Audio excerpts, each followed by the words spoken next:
as you guys make your way back to your seats, I'm gonna have you get out your notebooks for a couple minutes.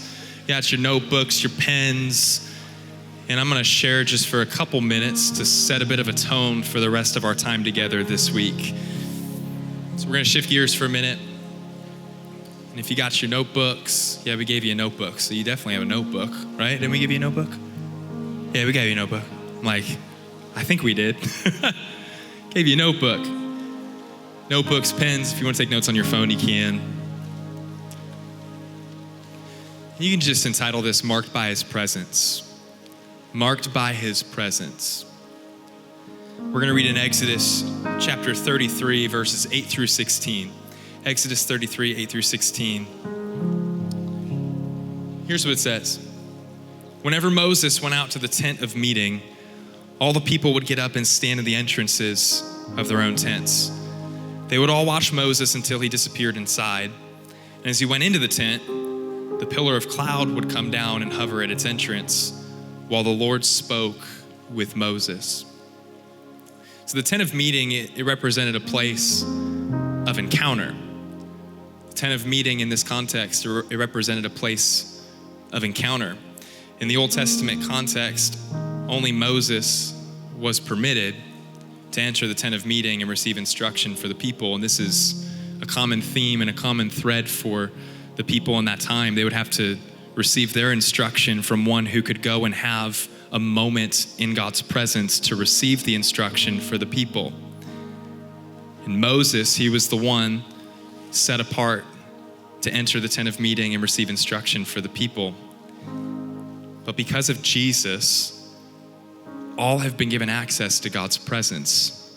Isn't that wonderful news for us? That we don't have to go to a spiritual leader or a prophet to hear from God, but we can hear from God right here, right now. You can hear from God in your car. You can hear from God in your bedroom. You can hear from God at school.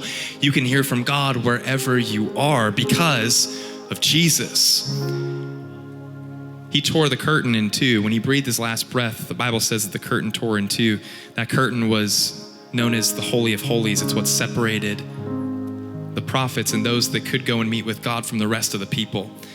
And Jesus severed that curtain in two, giving us entrance. Isn't it wonderful that we have entrance? And I never want to lose sight of that. So even for those of us that have been in church for a little while, and you're like, yeah, I know, I got entrance. No. Jesus paid for our entrance to visit and meet with God so that we could have these proverbial tent of meeting moments with God. Jesus made it possible for us to have these tent of meeting moments wherever we are, whenever we choose. When the people saw the cloud standing at the entrance of the tent, they would stand and bow down in front of their own tents. Inside the tent of meeting, the Lord would speak to Moses face to face as one speaks to a friend. You know, these next few days, our prayer is that all of us would experience this type of intimacy with God. I don't know where you are in your faith journey. What I know is this: Jesus tore the curtain in two so that we could have moments like this. I'm not saying that over the next 3 days, you're gonna literally see the silhouette of Jesus in front of your face. But what I'm saying is, because of Jesus, we now have entrance. And our prayer is that we would have these moments of intimacy with God where you see him almost like face to face as you'd be speaking with your friend. Just like you could turn to your neighbor right now and you can look at each other face to face. Go ahead, do it. Look to your neighbor, just look at him. Some of you are awkwardly close to each other. You guys are like, the idea is that over these next 3 days, we would have these moments in God's presence that are just like that. He's looking at me and I'm looking at him. And it's as if I'm speaking to a friend. That's how it feels with God right now. We're believing for these moments. Afterward, Moses would return to the camp, but the young man who assisted him, Joshua, son of Nun, would remain behind in the tent of meeting. One day Moses said to the Lord, "You've been telling me, take these people up to the promised land, but you haven't told me whom you will send with me. You've told me I know you by name, and I look favorably on you.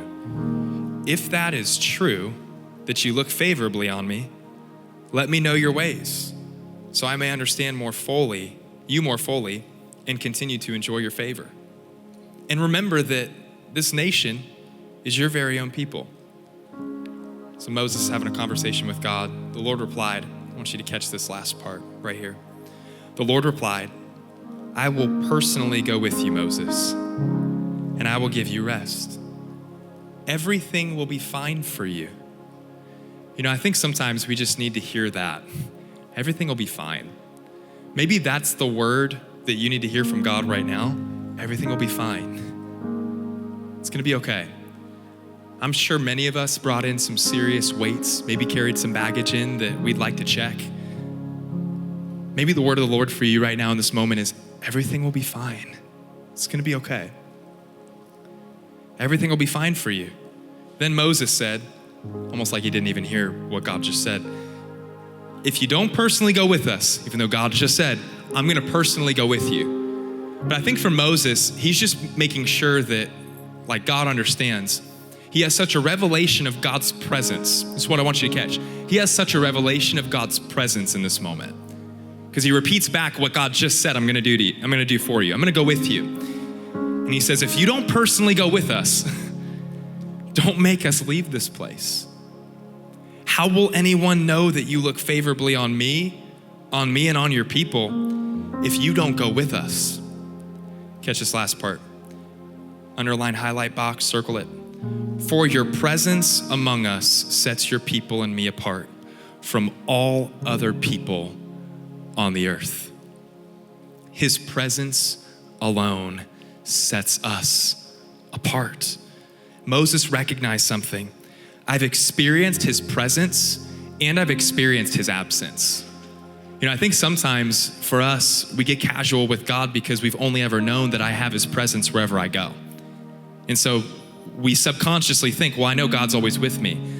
Moses had a revelation of the importance and the power of the presence of God because he not only experienced his presence, he experienced his absence at moments. As they were journeying through the wilderness, there were moments where they experienced his presence, but also his absence. And something shifts in you when you realize God's presence is a privilege. Hear me, God's presence is a privilege. Even though it's a promise, he's given us the promise of his presence, and we're gonna talk about how to get there in a moment. We've been given a promise in his presence, but his presence is a privilege that we should not take lightly. Moses did not take God's presence lightly. He surely didn't overlook the importance of God's presence. He says, if you don't go, don't make us go. We need your presence. In fact, if you're not gonna go with us, we're not going anywhere. Without his presence, this event could be watered down to just a social experience. It could be watered down to just that. And I believe God values community and relationship, but what sets God's people apart from the rest of the world? It is his presence. It is the power of God. And over the next 3 days, we're gonna chase after his presence and his power, because that alone is what sets this apart from just becoming a casual social experience. No different from what you could go get somewhere else with a different friend group, at a party, call it whatever you want. What separates this from every other social experience? It is the presence of Almighty God. It's his presence. But if his presence is here, that changes everything.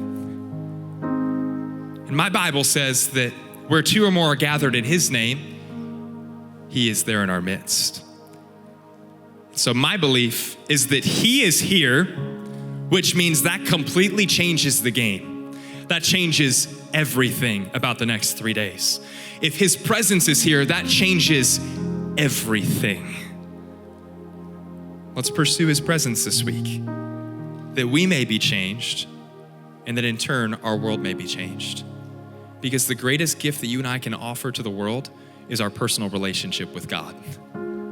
The greatest gift you can offer to your family, to the people at school, the greatest gift we have to offer, it's our relationship with Jesus Christ. So we're gonna chase his presence. We're gonna pursue him the next few days. Pursuing his presence, I'll just give you 2 simple steps. If this is still a little bit newer to you, Maybe it'll offer you a framework for the next couple days that you can use as we spend time worshiping, hearing messages, and chasing after him, pursuing his presence. It's one, acknowledging him, that he's here. The same way that you would acknowledge your friend who's sitting right next to you. It starts by just acknowledging him. And it is that simple. It's acknowledging that he is here. Sometimes for me, this discipline looks like when I'm praying or I'm worshiping, it's me saying out of my own mouth, God, you are here. God, you're here. We're not saying that to God so that he knows that he's here. We're saying that to God so that we know that he's here. And sometimes you need to remind yourself, God, I know that you're here. When you're not feeling something, when you're looking for a goosebump or you're looking for your hairs on your arm to stick up and they're not, you need to repeat this to yourself. God, I know that you're here. Because it puts me back in a position where I'm acknowledging his presence. And I'm acknowledging that he's here. And I'm acknowledging that he wants to do a work in me. So I have to acknowledge him. Sometimes that just looks simply like saying, God, I know that you're here. I got to acknowledge him, and then I have to allow him to do what he desires to do. It starts by acknowledging and then allowing, giving space for God to be God. We have to give him entrance to do a work in us because he is a gentleman and he's not going to force himself on anybody. He's waiting for you to open up and say, God, have your way. This struggle that I've been going through, I'm done doing it on my own. Have your way. This family situation going on at home, I can't do it on my own. Have your way. This question that I have, God, I don't have an answer. Have your way. Allow him the space that he needs to be God in your life. And what's beautiful is when we allow him to be God in our life, we give him space to be God in our life. And if there's one thing our world needs more and I need more of, it's more of God. More of God. So we got to acknowledge him and then just allow him some space to do what only he is capable of doing.